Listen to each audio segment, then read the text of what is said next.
काय सांगायचं तुला पेपर्स बद्दल? ते पेपर्स दादा होळकर पर्यंत कसे गेले ते माहिती आहे मला.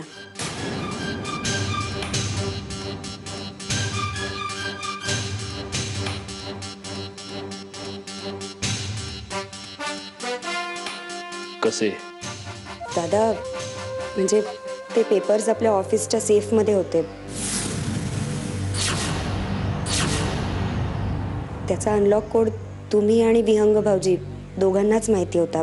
ज्या गोष्टी मला आधीपासून माहिती आहेत त्या मला पुन्हा पुन्हा सांगू नकोस. नाही म्हणजे तुम्हाला वाईट वाटेल कदाचित, पण मला असं वाटतंय की विहंग भाऊजींनी. नेत्रा, तू शुद्धीवरच ना? काही झालं तरी विहंग भाऊजी असं नाही करू शकत. दादा तुम्हाला आठवतंय का, मी तुम्हाला त्या दिवशी ऑफिसमधून फोन केला होता कारण ती ऑफिसमधली सेफ अनलॉक करायचा नंबर हवा होता मला. विहंग भाऊजींना तो आठवत नव्हता, म्हणून मग मी तुमच्याकडनं फोन करून तो नंबर घेतला आणि विहंग भाऊजींना सांगितलं. त्याच्यानंतरपासूनच पेपर्स गायब आहेत. त्याच्यानंतरच घडलं हे सगळं.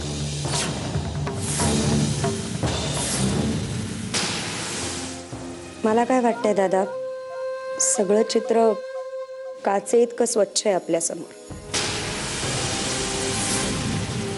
मला आपल्या ऑफिसची काळजी वाटते, म्हणून मी येऊन तुम्हाला हे सगळं सांगितलं. इतकंच. विहंग, अहो तुम्ही प्लीज असा विचार नका करू.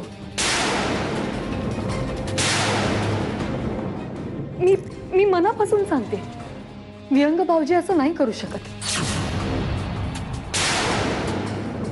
एवढ्या वर्षांची मैत्री आहे तुमची, ते असं खालच्या पातळीला जाऊन तुमचा विश्वासघात नाही करू शकत.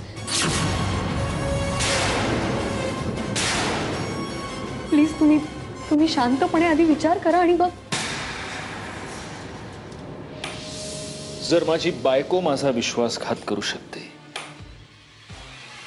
तर मग विहंग का नाही? तो तर बाहेरचा आहे, पर काय